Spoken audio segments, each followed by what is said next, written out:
അവളുടെ കൈകൾ അവൻ്റെ നഗ്നമേനിയിൽ മുറുകി, കണ്ണുകൾ കൂമ്പിയടഞ്ഞുയർന്നു വന്ന് അവൻ്റെ ചുണ്ടിൽ മുട്ടിച്ചു. അത്രയുമായപ്പോഴേക്കും അവന് പിടിച്ചു നിൽക്കാൻ കഴിഞ്ഞില്ല. അവളുടെ കീഴ്ചുണ്ടും മേൽചുണ്ടും അവൻ കടിച്ചു നുണഞ്ഞു. അവൻ്റെ കൈകൾ ഇടുപ്പിൽ നിന്ന് മാറി സഞ്ചരിക്കാൻ തുടങ്ങി. നിതംബത്തിൽ എത്തി നിന്ന് അവൻ്റെ കൈകൾ അവിടെ മുറുക്കി പിടിച്ചുകൊണ്ട് അവൻ്റെ അരക്കെട്ടിലേക്ക് അടുപ്പിച്ചു. അവളൊന്ന് ഏങ്ങിക്കൊണ്ട് അവൻ്റെ പുറത്തു കഴുത്തിലും പിടിമുറുക്കി. അവളിൽ നിന്നും നേർത്ത മൂളിൽ പുറത്തേക്ക് വന്നു. അവൻ അവളെ കൂടുതൽ അവനിലേക്ക് അടുപ്പിച്ചു. ശ്വാസം വിലങ്ങുമെന്നായപ്പോൾ പതിയെ ഇഷ്ടമില്ലാതെ തന്നെ അവർ ചുണ്ടുകൾ വേർപ്പെടുത്തി. ചുംബനത്തിൻ്റെ ആലസ്യതയിൽ അവൾ അവൻ്റെ നെഞ്ചിലേക്ക് കിടന്നു. രണ്ടുപേരുടെയും ശരീരം നന്നായി ചൂട് പിടിച്ചിരുന്നു. അവൻ കണ്ണടച്ചുകൊണ്ട് തന്നെ ജനലിലേക്ക് ചാരി നിന്ന് കണ്ണടച്ചു. അവൻ്റെ അരക്കെട്ടിൽ നിന്ന് മുറുക്കം കൂടുന്നതിനനുസരിച്ച് എന്തോ വേദന പോലെ തോന്നി. താഴെ അമ്മയുമായും ഉണ്ടായിപ്പോയി, അല്ലെങ്കിൽ ഞാൻ കടിച്ചെടുക്കുമായിരുന്നു പെണ്ണിനെ മൊത്തത്തിൽ. അവൻ കണ്ണടച്ചു നിന്ന നേരം അവളുടെ കൈകൾ അവൻ്റെ അരക്കെട്ടിലേക്ക് ഇഴഞ്ഞു നീങ്ങി. അവൻ ഉടുത്തിരുന്ന മുണ്ടിൻ്റെ മറ നീക്കി അവൻ്റെ നഗ്നതയിൽ കൈയെത്തിച്ചു. ഇന്ദ്രൻ ഞെട്ടി കണ്ണു തുറന്നു. ജാനിയെ ഒന്ന് നോക്കി. അവളും തന്നെ ആഗ്രഹിക്കുന്നുണ്ട് എന്ന് അവളുടെ ചുവന്നു വന്ന കണ്ണും മുഖവും എല്ലാം പറയാതെ പറഞ്ഞു. അവളുടെ കൈകളുടെ ചലനം കൂടുന്നതിനനുസരിച്ച് അവൻ അവളുടെ കയ്യിൽ പിടിച്ചുകൊണ്ട് പറഞ്ഞു, അവർ ഉമ്മയുടെ അടുത്താ. ഒരു കിതപ്പോടെ അവൾ പറഞ്ഞു മുഴുവനാക്കുന്നതിന് മുന്നേ തന്നെ അവൻ അവളുടെ സാരിയിൽ പിടുത്തമിട്ട് വലിക്കലും കഴിഞ്ഞിരുന്നു. ജാനി ഒന്ന് കറങ്ങി അവൻ്റെ നെഞ്ചിൽ തട്ടി നിന്നു. അത് നേരത്തെ പറയണ്ടേ മുത്തേ എന്നൊരു തരം വശ്യതയോട് പറയലും അവനിൽ അവശേഷിച്ചിരുന്ന മുണ്ടും അവൻ അഴിച്ചു മാറ്റി. അവനിപ്പോൾ പൂർണ്ണ നഗ്നയാണ്. അത് കണ്ട് ജാനി ഒന്ന് വിറച്ചു. അതവൻ അറിയുകയും ചെയ്തു. അവൻ്റെ ചുണ്ടുകൾ നന്നായി തന്നെ വിരിഞ്ഞു വന്നു. കണ്ണുകൾ തിളങ്ങി. അവൾ അവളുടെ നാവിനാൽ ചുണ്ടൊഴിഞ്ഞു. ഒഴിഞ്ഞെടുത്ത് അവളുടെ നാവ് അവൻ സ്വന്തമാക്കും. പിന്നെ ചുണ്ടിൽ ചുംബിച്ചുകൊണ്ട് തന്നെ അവൻ അവളിലേക്ക് ബാക്കി വന്ന ഡ്രസ്സ് മൊത്തം അഴിച്ചു. അവളുടെ നഗ്നമേനി തമ്മിൽ ഉരസി. അവളുടെ ചുണ്ടിൽ നിന്ന് വേർപെട്ടുകൊണ്ട് അവൻ അവളുടെ കഴുത്തിലേക്ക് അവൻ്റെ ചുണ്ടും നാവും ഇറക്കി. അവളൊന്ന് ഏങ്ങിപ്പോയിരുന്നു. അവൻ്റെ ചുണ്ടും നാവും കഴുത്തിലും ചെവിയിലും ഓടി നടന്നു. ജാനിയാകെ തളർന്നു പോയിരുന്നു. അവൻ്റെ മുഖം മാറിലമർന്നു. മാറടിക്കൽ മുഖമിട്ടുരച്ചു. ജാനി അവൻ്റെ മുടിയിൽ വിരൽ കോർത്തു വലിച്ചു. കണ്ണുകൾ മേലേക്ക് മറിഞ്ഞുപോയി. പിന്നീട് അവളുടെ മാറിടം അവൻ്റെ ചുണ്ടും നാവും കൈകളും കൂടെ ഒരു യുദ്ധക്കളമാക്കി മാറ്റി. പെട്ടെന്ന് ജാനി അവൻ്റെ മുടിയിൽ പിടിച്ച് അവൻ്റെ തല ഉയർത്തി. അവൻ സംശയത്തോടെ അവളെ നോക്കിയതും അവൻ അവൻ്റെ കഴുത്തിൽ പിടിച്ചെഴുന്നേൽപ്പിച്ച് അവനടുത്ത് കണ്ട ചുവരിലേക്ക് ചാരി നിർത്തി. അവൻ എന്തെങ്കിലും പറയും മുന്നേ അവൾ അവൻ്റെ ചുണ്ടുകൾ സ്വന്തമാക്കിയിരുന്നു. ഇന്ദ്രൻ്റെ കണ്ണുകൾ മിഴിഞ്ഞു വന്നു. വല്ലാത്തൊരു വന്യതയായിരുന്നു അവളുടെ ചുംബനത്തിന്. അവൻ്റെ മിഴിഞ്ഞ കണ്ണുകൾ കൂമ്പിയടഞ്ഞു. ചുണ്ടുകളിൽ നിന്ന് മാറിയ ജാനി അവൻ്റെ മുഖം മുഴുവനും ചുംബിച്ചു. അവനൊന്നും ചെയ്തില്ല. അവനെ അവൾക്കായി വിട്ടുകൊടുത്തു.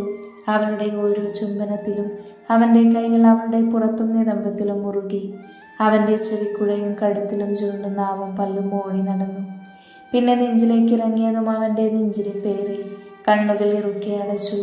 പിന്നെ അവളുടെ ചുണ്ടും നാവും അവൻ്റെ പൊക്കിൾ ചുഴിയിലെത്തി നിന്നതും അവൻ ഞെട്ടി കണ്ണുകൾ തുറന്നു.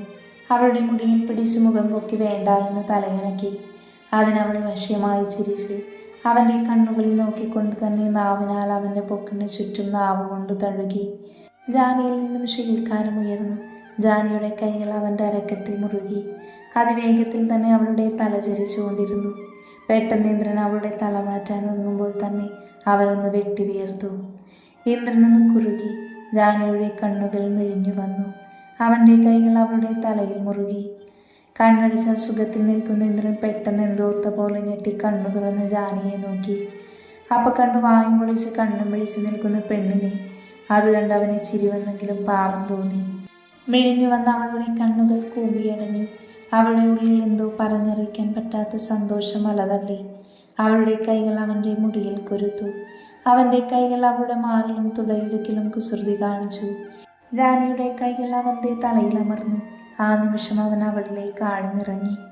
ആ നിമിഷം ജാനിയൊന്ന് വിറച്ചുവെങ്കിലും അവളും അവനിൽ ആസ്വദിച്ച് കിടന്നു. ജാനിയെ കണ്ണുമിഴിച്ച് അവനെ നോക്കിയതും അവളെ നോക്കി അവൻ സൈറ്റടിച്ച് കാണിച്ചു. അവൻ്റെ അരക്കെട്ട് അതിവേഗത്തിൽ ചലിച്ചു തുടങ്ങി. രണ്ടുപേരുടെയും പ്രണയവും കാമവും എല്ലാം ആ റൂമിൽ പ്രതിധ്വനിച്ചു. ഇതേ സമയം നന്ദുവും അമ്മവും അവളുടെ മാറിലും വയറിലും കഴുത്തിലും തുടയിടുക്കിലും ഓടി നടക്കുന്ന അവളുടെ കൈകളെ കണ്ട് അവൻ അസൂയ തോന്നി.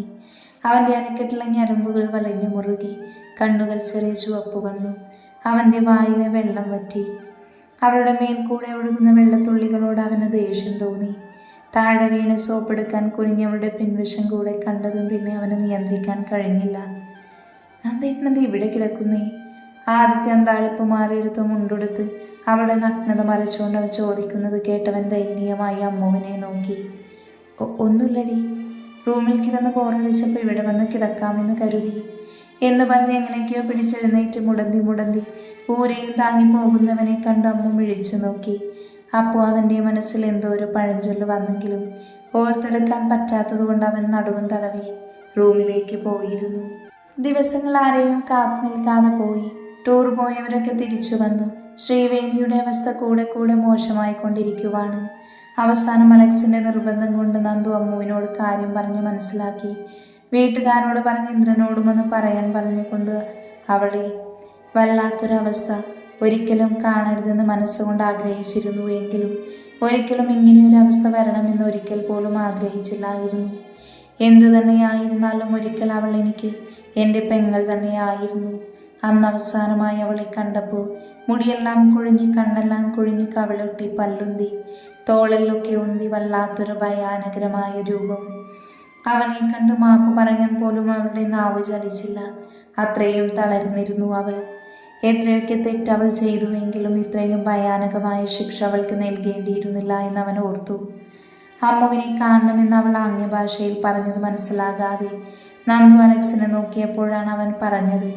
അതിന് നന്ദു അമ്മുവിനെ ഫോണിൽ വീഡിയോ കോൾ വിളിച്ച് കാണിച്ചു കൊടുത്തു. കൂടെ അമ്മയും അച്ഛനും ഉണ്ടായിരുന്നു. പക്ഷെ അവളുടെ അവസ്ഥ കണ്ട് അമ്മ തളർന്നു വീണു. അമ്മയ്ക്ക് BP കൂടി. അമ്മ കുറെ നിർബന്ധിച്ച് അവളെ കൂടെ കൂട്ടാൻ. പക്ഷെ വേണിയത് ആഗ്രഹിച്ചില്ല വീണ്ടും അവരുടെ മുന്നിൽ ചെല്ലാൻ. എന്നാലും വേണിക്ക് അത്ഭുതമായിരുന്നു അമ്മുവിൻ്റെ പെരുമാറ്റത്തിൽ. അവരുടെ കുടുംബജീവിതം ഇല്ലാതാക്കാൻ നോക്കിയതാണ് താന്. എന്നോട് യാതൊരുവിധ മുഷിച്ചിലുമില്ലാതെ സംസാരിച്ചതിൽ താൻ വീണ്ടും എല്ലാവരുടെയും മുന്നിൽ ചെറുതാവുന്നതായി തോന്നി അവൾക്ക്. വേണിയെ കണ്ട് സങ്കടം തോന്നുന്നതോടൊപ്പം തന്നെ അലക്സിനെ കണ്ടും അവൻക്ക് ഓരോരുത്തർക്കും സങ്കടമായി.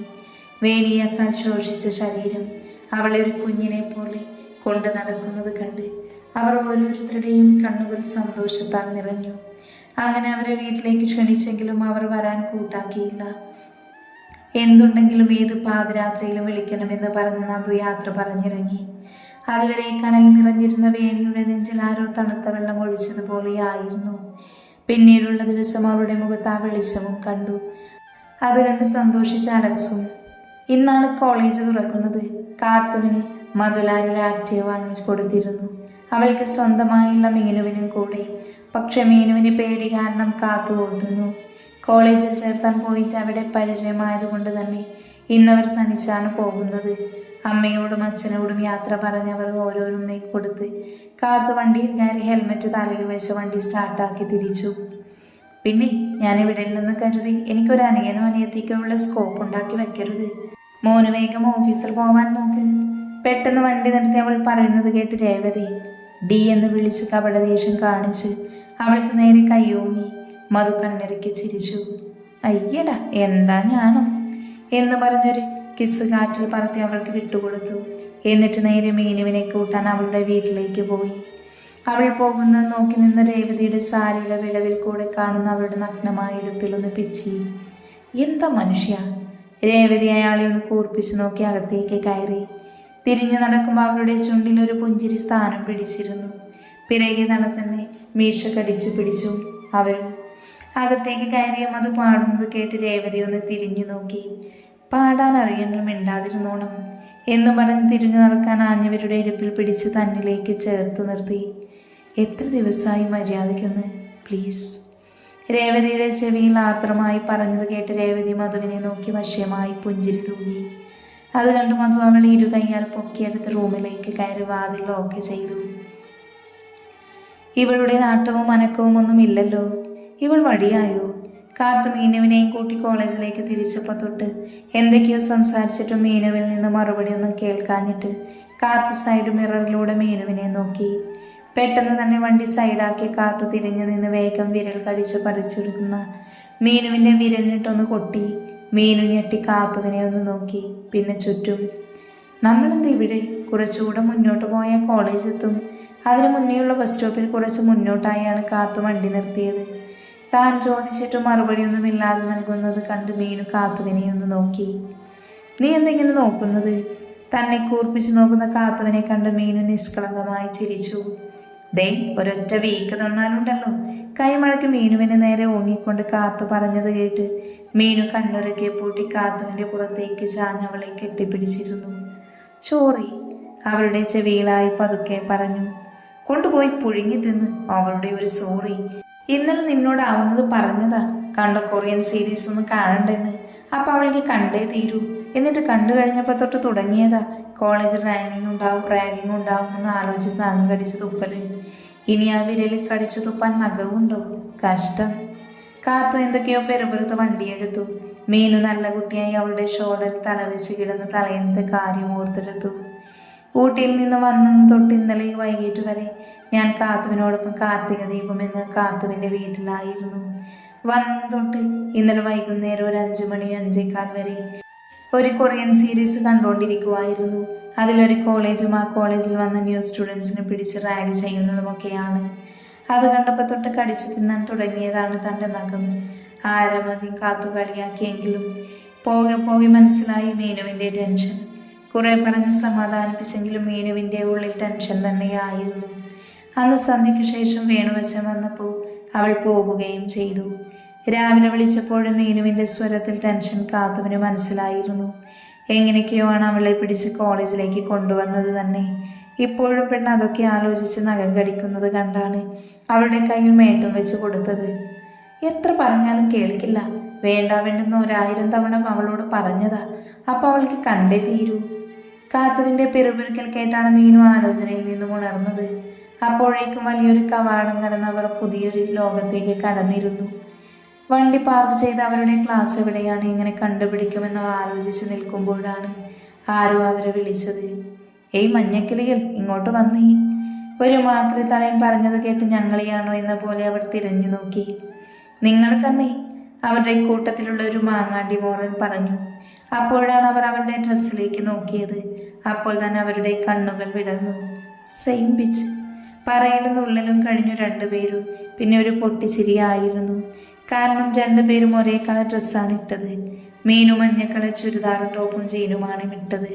കാത്തു മഞ്ഞ കളർ ക്രോപ്പ് ടോപ്പും നീല ജീനും. തലേന്നത്തെ ടെൻഷനിൽ ഏത് ഡ്രസ്സ് ഇടണമെന്ന് അവർക്ക് ഡിസ്കസ് ചെയ്യാൻ മറന്നിരുന്നു. ഇപ്പം ഇവിടെ എത്തി അവർ പറയുന്നത് വരെ. അപ്പോഴേക്ക് നുള്ളി പൊളിക്കലും കഴിഞ്ഞു. ഇവരുടെ ഈ കളി കണ്ട് എന്തോ പോയ അണ്ണാനെ കൂട്ടിരിക്കുവാണ് അവരെ നേരത്തെ വിളിച്ചവർ. അവർ 5 പേരാണ്. 2 പുരുഷ പ്രജകളും 3 സ്ത്രീ ഭക്തരും. പക്ഷെ മീനുവിൻ്റെയും കാത്തുവിൻ്റെയും കളി കണ്ട് ഈ 5 എണ്ണത്തിൽ ഒരാൾക്ക് വല്ലാത്ത ദേഷ്യം വന്നു. നിങ്ങളോടല്ലേ ഇങ്ങോട്ട് വരാൻ പറഞ്ഞത്? അവൾ ആക്രോശിച്ചു. അവളുടെ ശബ്ദം കേട്ട് ഞെട്ടിയ 2 കുട്ടികൾ വേഗം തന്നെ അവർക്ക് മുന്നിൽ വന്ന് അറ്റൻഷൻ നിന്നു. അത് കണ്ട് ആഞ്ചക സംഘത്തിന് ഇവർ അവരെ പരിഹസിച്ചതായി തോന്നി. വല്ലാതെ ഷോ കാണിക്കില്ല മക്കളെ. ഓവർ സ്മാർട്ട് ആവാൻ നോക്കിയാൽ പിന്നെ ഈ കോളേജിൽ കാലുകുത്തില്ല നിങ്ങൾ. കുത്തിക്കില്ല ഞങ്ങൾ, മനസ്സിലായോടി? ആ മാങ്ങാണ്ടി മോറൻ മീനുവിനെയും കാത്തുവിനെയും ഒന്ന് ഇരുത്തി നോക്കിക്കൊണ്ട് പറഞ്ഞു. അവൻ പറഞ്ഞത് കേട്ട് കാത്തുവിന് നന്നായി തന്നെ ദേഷ്യം വന്നു. മീനു വേഗം അവളുടെ കയ്യിൽ അവളുടെ വിരൽ കോർത്ത് അമർത്തി. തിരിച്ച് കാത്തുവും അമർത്തി അവളുടെ ദേഷ്യം നിയന്ത്രിച്ചു. പക്ഷെ അവരുടെ പ്രവൃത്തി കണ്ട ആ 5 സംഘത്തിൻ്റെ മുഖം സംശയത്താൽ ചുരുങ്ങി. എന്താണ് നിന്റെ പേര്? മീനാക്ഷി. വെറും മീനാക്ഷിയാണോ? നിനക്ക് വാലും തലയുമൊന്നുമില്ലേ? നേരത്തെ അവരോട് ചൂടായ നൂഡിൽസ് മുടിച്ച് ചുണ്ടുകൊട്ടിക്ക് ചോദിച്ചു. മീനാക്ഷി വേണുഗോപാൽ. നിന്റെ ഓടി വാലും തലയും കൂട്ടി പറഞ്ഞു. മീനുവിൻ്റെയും കാത്തുവിൻ്റെയും മുറുകുന്ന വിരൽ നോക്കി അവൾ പറഞ്ഞു. കാർത്തിക മധുല. സൗമ്യമായി തന്നെ കാത്തു മറുപടി പറഞ്ഞു. നിങ്ങൾ സിസ്റ്റേഴ്സാണോ? അവളുടെ കൂട്ടത്തിൽ ഒരു മദാമ ചോദിച്ചു. കാരണം മറ്റുള്ളവരെക്കാൾ നിറം കൂടുതലായിരുന്നു അവൾക്ക്. കൂടെ ചെമ്പിച്ച മുടിയും ശരിക്കും ഒരു ഇംഗ്ലീഷുകാരിയെ പോലെയുണ്ട് കാണാൻ. അല്ല പിന്നെ മാങ്ങാണ്ടി മോറനാണ്. സവാനെ, അവർ മറ്റേതാവുമിടാ. കാത്തു എന്തോ പറയാൻ പോയത് നൂഡിൽസ് മുടിച്ച് പറഞ്ഞത് കേട്ട് ഞങ്ങളെപ്പോലെ തന്നെ അവരും അവളെ നോക്കി. അവൾ പക്ഷെ ഞങ്ങളെ തന്നെ നോക്കി നിൽക്കുക. നീ എന്താ ഉദ്ദേശിച്ചത് രേഷ്മ? നേതാവ് എന്ന് തോന്നിക്കുന്നവൾ നേരെ നോക്കി മറ്റവൻ ചോദിച്ചു. ഹാഷിമിന് നിനക്ക് മനസ്സിലായില്ലേ? മറ്റവന്മാരെ പോലെ ഇവൾമാരും. അവൾ അവരോട് കണ്ണുകൊണ്ട് എന്തോ കാണിച്ചുകൊണ്ട് പറഞ്ഞതും അവർ ഞെട്ടി ഞങ്ങളെ രണ്ടുപേരെയും നോക്കി, പിന്നെ ആ രേഷ്മയെയും.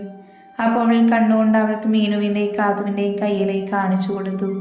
അതുകൂടെ കണ്ടതും കാത്തുവും മീനുവും ഒന്നുകൂടെ കൈയമർത്തി പിടിച്ചു. നിങ്ങൾ മറ്റേതാണോ? ഇപ്പൊ ചോദിച്ചത് ആ മദാമയാണ്. ഏത്? ഞങ്ങൾക്ക് വേഗം പോണം, ഞങ്ങളുടെ ക്ലാസ് തുടങ്ങാറായി. എന്താണെങ്കിലും പിന്നീടാവാം പ്ലീസ്.